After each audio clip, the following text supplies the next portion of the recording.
जय माता दी। नमस्कार दोस्तों, स्वागत है आप सभी का हमारे YouTube चैनल लक्ष्मी शर्मा की कहानियां पर। आज रुआ लोग सुने जितिया व्रत के भोजपुरी कथा और ई कथा है सुखिया और दुखिया के। कथा बहुत सुंदर बा, पूरा जरूर सुने लोग। अगर अच्छा लगी तो दोसर के लगे भी शेयर करें लोग। प्रेम से बोली जीतमन बाबा की जय, जीवत वाहिनी की जय। जे जितिया व्रत बा, माई लोग अपन बच्चा के लम्हर उम्र खातिर रखेला लोग। कहल जाला कि जे भी माई ई व्रत के सच्चा मन से करेला, उनकर बेटा पर कोई भी अगर संकट आए वाला होला त जीवित पुत्रिका व्रत के प्रभाव से उ संकट दूर हो जाला।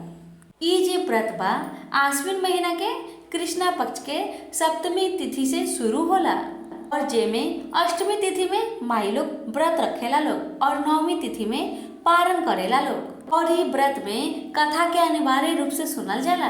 कथा सुन के ही व्रत पूरा कइल जाला, इसलिए कथा के जरूर सुने के चाहिए। रोआ लोग से हमार विनती बा, अगर हमार कथा सुनाओ रोआ लोग के अच्छा लगता तो कथा के शेयर जरूर करें लोग। तो चलिए आई सुनी सुखिया और दुखिया की बहुत ही सुंदर कथा। ई जे सुखिया और दुखिया के कथा बा, ई कथा ठो हमारे चैनल में हिंदी में भी बा। अगर हिंदी रोआ लोग सुने चाहता नहीं तो वो भी सुन लेम, हम डिस्क्रिप्शन बॉक्स में दे दे हम। कथा ऐसन बा कि एगो गांव में दूगो बहन रहत रही है। एगो बहन के नाम रहे सुखिया और दोसर बहन के नाम रहे दुखिया। अब वो लोग जाने नहीं सुखिया मतलब सुख और दुखिया मतलब दुख होला। तो जैसा नाम रहे दोनों बहन के और उसने वो लोग के जीवन भी बीतत रहे। जैसे जिनका नाम रहे सुखिया वो हमेशा सुखी रहत रही है, हमेशा खुश रहत रही है। और जिनका नाम रहे दुखिया वो हमेशा दुखी रहत रही है, हमेशा कष्ट में रहत रही है। एगो बात रहे कि दोनों बहन एक एक गांव में रहत रहे लोग। ये जे दुखिया रही है ना, ये अपन बड़का बहन सुखिया के घरे काम करत रही है।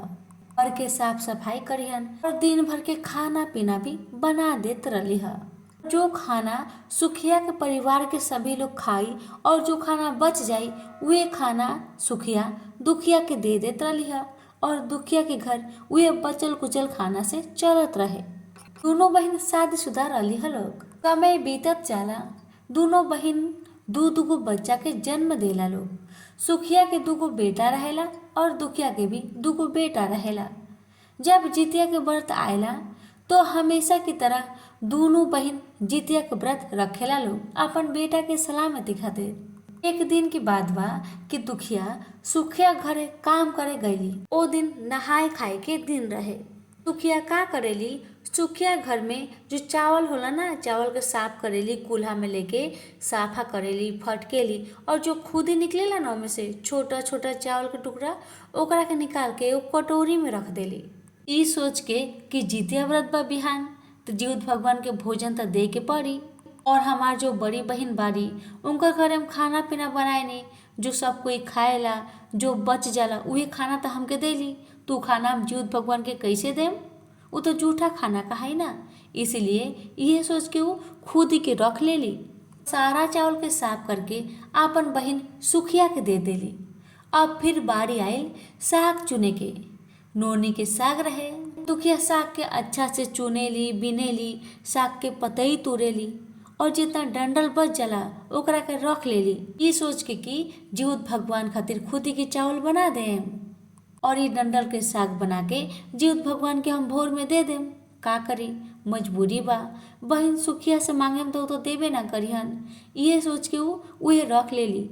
अब जब दुखिया सुखिया घर में खाना पीना सारा बना लेली तो वे खुद ही की चावल और साग के डंडल लेके आपन घरे चलाएली और आपन घरे आके राती खाने वे खुद ही की चावल और डंडल के साग बनावेली। जब खाना पीना बना लेली ना, सबसे पहले जीवत भगवान खातिर, चिलो सियारिन खातिर, मरवाला लोग खातिर उ भोजन निकाल लेली। थोड़ा सा चावल और थोड़ा सा डंडल के साग निकाल के अलग से रख देली। ओकर बाद अपन पति के खिलाएली और अपन बच्चा के खिलाएली और आखिर में जो थोड़ा बहुत बच जाला वो खुद खा लेली और खा के पानी पी के सूते चल जाली।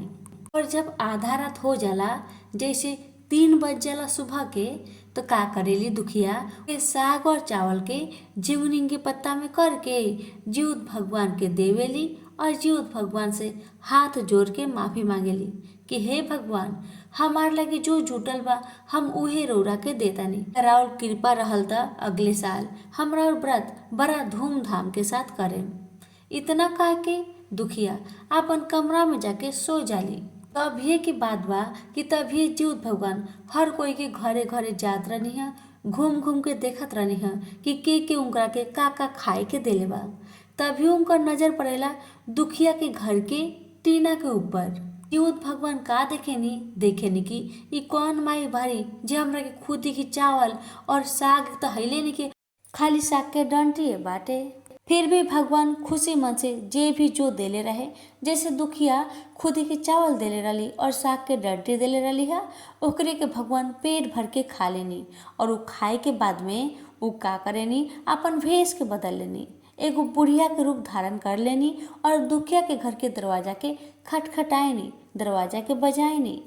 दरवाजा के आवाज सुन के तभी दुखिया के नींद टूट जाला और दुखिया कहे लगेली के हा दरवाजा के लगे इतना रात के बा। तो तभी भेष रूपी जीउत भगवान बोलेनी बेटी हम है हम, दरवाजा खोला। तब दुखिया कहेली तू के हो माँ, तू के हो, आधा रात के यहाँ पे का करे आयल बारू। तब जीउत भगवान कहेनी बेटी हम रास्ता भटक गल बानी, हम रास्ता भूल गल बानी, यही कारण से यहाँ पे आ गल बानी। तू सुबह होए तक हमके अपन घर में रहे दा, तहार बहुत कृपा होई, जीउत भगवान तहार मनोकामना के पूर्ण करिहन। अब दुखिया कहली माँ रोरा जब आ गल बानी तो हम कैसे भी करके रोरा के जाए ना देती, काहे कि आधा रात के समय बना, रोरा कहाँ जाम अकेले अकेले, सुबह होई त अंजोरा में अपन घरे चल जाम रोरा। तो बुढ़िया माई चल चली बिस्तर में सूते।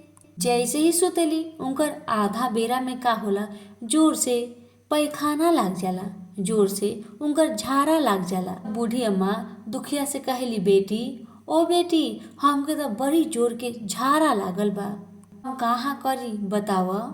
तब दुखिया कहली हे माँ हमार घर में तो बाथरूम उथरूम हैले नइखे, घर के कोना में ही कर द, हम भोरे साफा कर देम। भैया ये सब बात नींद में ही बोलत रही है। तभी अचानक बूढ़ी माई बोलेली बेटा भर भर करी कि छर छर करी।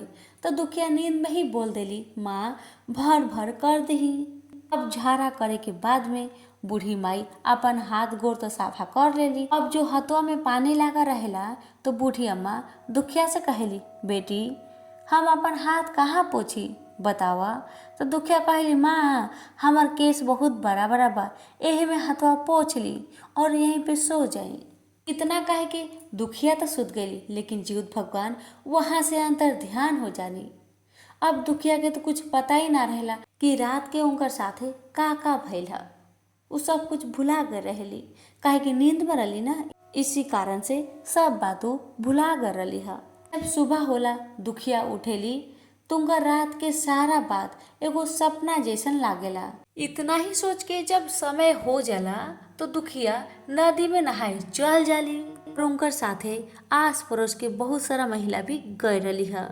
जैसे ही दुखिया पानी में डुबकी मारेली तो उनकर बाल के ऊपर से जो पानी गिरेला ना वो पानी सोना जैसन गिरेला, वो पानी सोना के पानी जैसन गिरेला। ये देख के अगल बगल में नहाए वाला महिला लोग कहेला ए दुखिया तहार बाल से त सोना के पानी गिरता, का बात बा, ई कौन चमत्कार ह। दुखिया भी अपन ध्यान से देखेली तो भी देखेली हाँ हमार बाल से तो सोना के पानी गिरता, ई का हो गल, ई कौन चमत्कार हो गल हमार साथे। ये सोच के दुखिया के याद आएला कि अरे बाप रे रात के तो एक बूढ़ी माई आ रही है, हमार घर के कोना में झाड़ा कैले बारी, हमके तो साफ करे के रहे। अब जल्दी से वो अपन घरे दौड़ल दौड़ल आयली कि झाड़वा साफ कर दी और करके फिर से जाके नहा धोआ के चल हन।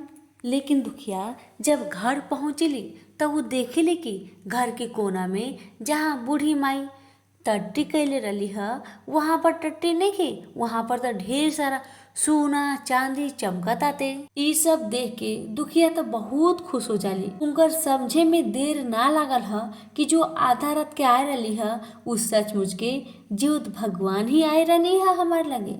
उहे खुदी के चावल और डंडल के साग खा के उनकर हम पे दया आ गल बा। इसीलिए जीवत भगवान हमार घर में धन भर के चल गईनी। जब दुखिया अमीर बन गईली त का होला? जब कोई अमीर बन जाला तो लोग के घर में काम करेला ना करेला। अब दुखिया भी अपन बड़ी बहिन सुखिया के घरे जाए बंद कर देली और अपन बेटा से कहली, बेटा इतना सारा हमने घरे सोना चांदी पड़ल बा, एके नाप तोल करके देखे पड़ी कि कितना बाटे, तबे तो हमने के एकरा के हिसाब किताब करके बेचे, तबे तो धनवा मिली उतना। लेकिन उनकर घरे तो तराजू रहबे ना करेला। तो दुखिया अपन बेटा से कहली, बेटा सुना, मौसी के घरे हम तराजू देख ले रहनी हा, तू जा मौसी के घरे जा और कहिया, मौसी मम्मी थोड़ा तराजू मांगले बाड़ी, मम्मी के काम बाटे, इतना बोल के तू तराजू मांग के लेके चल अइहा। तब बच्चा खुशी मन से मौसी के घरे जायलन और मौसी से कहलन, मौसी ओ मौसी थोड़ा तराजू दा ना, माई मांगले बाड़ी। अब तराजू के नाम सुन के सुखिया कहेली, का बात बा कि तहार माई तराजू मांगले बाड़ी, का नापे के बा उनकर? तब बच्चा दिल के सच्चा रहलन आपन माई खनी, तो कह देलन, माई ना सोना न पिहन, एही खातिर तराजू मांगले बाड़ी। बहिन बेटा के बात सुन सुखिया जोर जोर से हंसे लगली और कहेली, बाप रे बाप, खाए के ठीक ना और माई सोना न पिहन, काहे इतना झूठ बोला तारा हमार से? तब बहिन बेटा कहेलन, मौसी ओ मौसी हम झूठ नहीं बोलत, हम तहार से सच बोलत आनी। अब आपन बहिन बेटा के बात सुन के सुखिया सोचेली, कुछू तो न पिहन जरूर दुखिया, यही कारण से त तराजू मंगले बाड़ी। एक काम करा तानी कि तराजू के पिछुआ हम लाशा लगा दे तानी, ताकि दुखिया जो भी सामान के न पिहन उ थोड़ा बहुत चिपक जाई, जैसे हमके पता चल जाई कि दुखिया का ना पता रही। अब तराजू में लाशा चिपका के अपन बहिन बेटा के उ तराजू दे देली। बहिन बेटा लेके चल आयलन अपन घरे और अपन माई के दे दिलन, माँ ओ माँ मौसी तराजू देले बाड़ी, ल सोनवा नाप ल।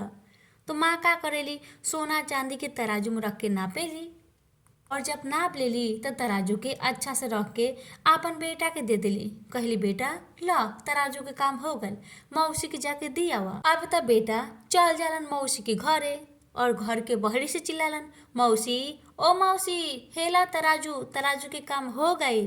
अब जैसे ही सुखिया तराजू के पलट के देखेली तो में छोटा छोटा सोना चांदी के कण चिपकल रहेला। ई देख के उनकर तो होश उड़ जाला कि बाप रे बाप, इनकर घरे इतना सारा सोना कहाँ से आयल होई? तराजू में तो सचमुच के सोना चांदी चिपकल बा। ठीक है, तो बहिन बेटवा सही बोलत रहे। यह सोच के अब तो सुखिया से रहल ना गई, जल्दी ही दौड़ल दौड़ल चल गईली दुखिया के घरे। और दुखिया के घरे जाके वो का देखेली कि बाप रे बाप, इनकर घर में तो कितना सारा सोना चांदी चमकता। ई देख के तो उनकर आँख खुलल के खुलल रह जाला। अपन बहिन से पूछली, ए दुखिया बहिन, तहार पास इतना सारा सोना चांदी कहाँ से आ गई? सुखिया तो मन के सच्ची रली है, भोला भाली रली है, इसलिए अपन बहिन सुखिया के सारा कहानी बता देली कि जितिया व्रत के फल मिलल बा हमके। ई सब तो जीमुत वाहन भगवान के कृपा है, जीवत मैया के कृपा है। उहे कृपा से हम आज सोना चांदी से भरल बानी, हमार घर भरल बा। जी सुखिया रली है, सारा कहानी जब जान गली तो उनकर मन में लालच बस गई है। उनकर तो दुखिया से हिंसा होए लागल है। सोच के हिंसा होत रहे कि बाप रे बाप, दुखिया तो हमार घर के नौकरानी रली है, आज ये तो हमार से ज्यादा धनवान हो गईली। हम भी अगले साल जितिया के व्रत करें और हम भी सोना चांदी से अपन घर के भर लेम। ये सोच के वो भी अगला साल जितिया व्रत करे के ठान लेली। लेकिन कहल जाला ना, लालच के फल कभी अच्छा ना होला। जो मन लगा के आदमी काम करेला, मन लगा के पूजा पाठ करेला, ओकरे फल मिलेला, ना कि लालच के फल मिलेला। ऐसन कभी ना होला और सुखिया के साथ भी औसने होला। अब जब अगला साल जितिया के व्रत आई तो दोनों बहन जितिया के व्रत कैली। अब दुखिया तो अमीर हो गईली, इसलिए बहुत अच्छा अच्छा पकवान बना के जीवत भगवान के बहुत प्रेम पूर्वक देवेली। इधर सुखिया का करेली डो लोग जाने नी। सुखिया के लगे तो सब कुछ रहले रहे, का चीज की कमी रहे, लेकिन फिर भी वो जलन के मारे अन्न पावे के लालच में का करेली कि दुखिया खानी चावल के खुदी के भात बनावेली और साग के पतई सारा फेंक देली और डंडल के साग बना लेवेली और ओकरे के जीवत भगवान खातिर रख देली और खुद खातिर पता बा अच्छा अच्छा भोजन बना के पूरा पेट भर के खा लेली। लेकिन भगवान के खुदी वाला चावल के भात और डंडल के साग 3 बजे भोर में देवेली। तो का होला पता बा रुआ लोग के? होला ई की खानवा दे के त सुखिया सूते चल जाली। वही लगले फिर जीवत भगवान बुढ़िया माई के रूप में आवेनी, दरवाजा के खटखटाएनी और सुखिया के त ये चीज के इंतजार रहे कि कब हमार दरवाजा ठकठकाए के आवाज आई। वो तो सूतर रही है बेचारे की नींद कहाँ आओ, ये सोच के जे अभी जीवत भगवान आई हन। अब जैसे ही जीवत भगवान बूढ़ी माई के रूप में दरवाजा के पीटेलन, वैसे ही सुखिया जल्दी से दरवाजा के खोल देवेली और बूढ़ी माई के घर के अंदर लेके आवेली। तभी बूढ़ी माई कहेली, हे बेटी, हमके बहुत जोर से भूख लागल बा, कुछ खाए के बा तो हमरा के दे द। तब सुखिया जल्दी से जाइली, खुदी की चावल और डंडल के साग लेके आइली और कहेली, हे माई, हमार लगे तो कुछ नहीं खे, इहे खुदी की चावल और डंडल के साग बा, हेकरे के खा लेही। खुद भगवान ओकरे के पेट भर के खा लेवे नी। और साथ में बूढ़ी माई ई भी कहेली कि आधा रात हो गई बा, अब तो हम अपन घरे जाए ना सकेम, काहे कि हमार आँख से रतिया के कम दिखेला। ये कारण हमरा के यहीं पे रहे के कोई व्यवस्था बा तो बताव। सुखिया रहे के व्यवस्था कर देली बूढ़ी माई खातिर। बूढ़ी माई पलंग पे जाके सुतेली। अब उधर सुखिया सुतल बारी, लेकिन उनकर अंगी त लागत नइखे। ई इंतजार में कब बुढ़िया माई के पैखाना लागो, झाड़ा लागो, यह इंतजार में उनकर नींद गायब हो गई रहे। अब तो उ समय आ गई कि जब बूढ़ी माई के झाड़ा लग गई। तब बूढ़ी माई कहेली, ए बेटी, हमके तो बड़ा जोर से झाड़ा लगल बा, हम कहाँ करी? तो सुखिया का करेली पता बा? जो उनकर घर के सबसे बड़ा कमरा रहेला ना, तो उहे रूम दिखा देली। तब बुढ़िया माई जाइली उहे रूम में। झाड़ा करे से पहले पूछेली, ए बेटी, हम भर भर करी कि छर छर करी? अब तो सुखिया के याद ना रहेला कि दुखिया का कहले रहेली। तू का कहेली, हे माई, रुआ छर छर कर दी। झाड़ा बुढ़िया माई कर लेली। तब कहेली, ए बेटी, हमके हाथ पोछे के बा, हम अपन हाथवा कहाँ पे साफ करी बतावा? तो का कहेली सुखिया, माई, हमार केसवा में अपन हाथ साफ कर ले। तो बुढ़िया माई अपन हाथ सुखिया के केसवा में जाके पोछ ले होली। जैसे होला सुबह तो सुखिया उठ के देखेली तो का देखेली पता बा? उनकर घर में चारों तरफ गंदगी भर गईल बा, चारों तरफ बदबू आवता। ई देख के सुखिया बहुत गुस्सा हो जाली और मन में सोचेली कि हमार बहन दुखिया आपन घर तो सोना चांदी से भर लेली और हमार घर में गंदगी भरवा देली। ये सोच के गुस्सा मन से दौड़ल जाइली अपन बहन के लगे और कहेली, ए बहन, तू कितना खराब बारू, तू अपन घर सोना चांदी से भरवा लेलू और हमार घर गंदगी से भरवा देलू, ऐसा तू काहे कैलू हा बतावा? अब दुखिया बहुत प्यार से अपन बहन के समझावेली, हे बहन, बतावा, जब हम पिछले साल जिउतिया का व्रत कैले रहनी, हमार घर में कोई अनाज रहे बतावा? और तू हमरा के का देत रहलू? तो हर घर में जो बचल कुचल खाना रहत रहे उहे देत रहलू ना, और ओकर अलावा कुछ देत रहलू? जब जितिया का व्रत रहे तो हमके कुछ मिला रहे, तार से तो हम मंगले रहनी, तू देले ना रहलू। इसलिए हम खुदी के चावल और साग के डंडी लेके चला रहनी हा और उहे जीवत भगवान के प्रेम पूर्वक श्रद्धा पूर्वक देले रहनी हा और अपन दुखरा भगवान के सुनैले रहनी हा। तारुनो, हमार लगे कुछ रहे नानो रहे? तो सुखिया कहली, ना बहन, तहार लगे तो कुछ ना रहे, बोल के तू खुदी के चावल और साग के डंडल चढ़ेले रहलू हा। अब दुखिया कहली, बहन, अब तू बतावा, तू इस साल जे जिउतिया का व्रत कैलू हा, तहार लगे का चीज की कमी रहे बतावा? तहार लगे चावल ना रहे, सब्जी ना रहे, तो तू काहे बनैलू हा चावल के खुदी, साग के डंडल? ऐसे काहे कैलू हा? तो भगवान के मन में दुख ना लगी जे एकर लगे सब कुछ रहते हुए भी हमरा के खुदी के चावल देतिया और साग के डंडल देतिया और खुदे अच्छा अच्छा पकवान बना के खा ले बिया? भगवान तो अंतर्यामी बानी, के का करता काहे करता सब जाने नी। तो भगवान के लुका के कुछ ना करे सकबू, भगवान से लुका के कुछ ना करे सकबू, भगवान जी सबे जाने नी। तू का सच्चा मन से व्रत कैले बारू कि धन के लालच में कैले बारू बतावा? सच सच बतावा बहन। अब सुखिया के अपन गलती के एहसास होला, अपन छोट बहन के हाथ जोड़ के माफ़ी मांगेली। कहेली, बहन, हमसे बहुत बड़ा गलती हो गई बा, हम तो लालच मन से व्रत कैले रहनी, खुदे भगवान के खुदी के चावल और साग के डंडल देले रहनी और खुदे अच्छा अच्छा भोजन बना के खा लेले रहनी। हम तो व्रत सिर्फ धन के लालच में कैले रहनी, हमरा के माफ़ कर द। शायद इसीलिए जीवत भगवान हमसे गुस्सा होके हमार घर में गंदगी भर देले बानी। हे बहिना, हमरा के माफ़ कर द और जीवत भगवान से प्रार्थना कर कि वो भी हमरा के माफ़ कर दी। मुखिया कहेली एकर उपाय एके गो बा, तू जो कैलू पहले कैलू, आपसे वो गलती कभी ना करिह और अगला साल हम दोनों बहन मिलके जीवतिया व्रत के बड़ा विधि विधान के साथ करे के। सुखिया प्रतिज्ञा करेली, हाँ बहन, अगले साल के जितिया व्रत के हम पूरा विधि विधान के साथ श्रद्धा भक्ति के साथ ईमानदारी के साथ करें। हाथ जोड़ के सुखिया और दुखिया दोनों जन मिलके जीवत भगवान से, जीवत माई से माफी मांगेला लोग। दुखिया कहली, हे जीवत भगवान, हे जीवत मैया, हमार बहन सुखिया से जो गलती भल बा ओकरा के माफ कर दी। अब से अगला साल से ई नियम पूर्वक विधि विधान के साथ राउर व्रत करिहन, इनकरा के माफ कर दी। और सुखिया भी बोलेली, हे जीवत भगवान, हे जीवत माता, हमार गलती के क्षमा करी। हम धन के लालच में सब ऐसे कैले रहनी है, हमरा के क्षमा कर दी। अगले साल से हम श्रद्धा पूर्वक प्रेम पूर्वक राउर व्रत के करेम, रौरा के अच्छा अच्छा पकवान बना के हम भोग लगाएम। हमरा के माफ करी, हमार गलती के क्षमा करी। इतना कह के सुखिया और दुखिया दोनों जन सुखिया के घर जाला लोग, तो सुखिया घर में सारा गंदगी साफ हो गए रहेला। चल जाला ना, जो भी भक्त अगर श्रद्धा भक्ति के साथ भगवान से कुछ मांगेला ओके मिल जाला। इधर सुखिया भी अपन दिल से भगवान से माफ़ी मांग ली है, इसलिए उनकर घर की गंदगी साफ हो गई है। और जब अब अगला साल आयल है तो दोनों बहन मिलके विधि विधान के साथ जीवत पुत्रिका का व्रत करे लाग गई है। जीवत भगवान की कृपा से उनकर दोनों बच्चा के आयु दीर्घायु हो गई है और उनकर घर में अन्न धन के भंडार भर गई है। तो प्रेम से बोली लोग, जीवत भगवान की जय।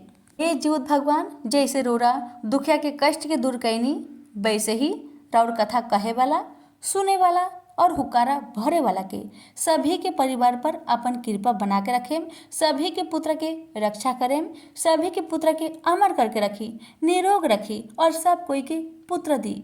जेकर पुत्र बा ओकर रक्षा करी, जेकर पुत्र नहीं के ओकरा के पुत्र दी।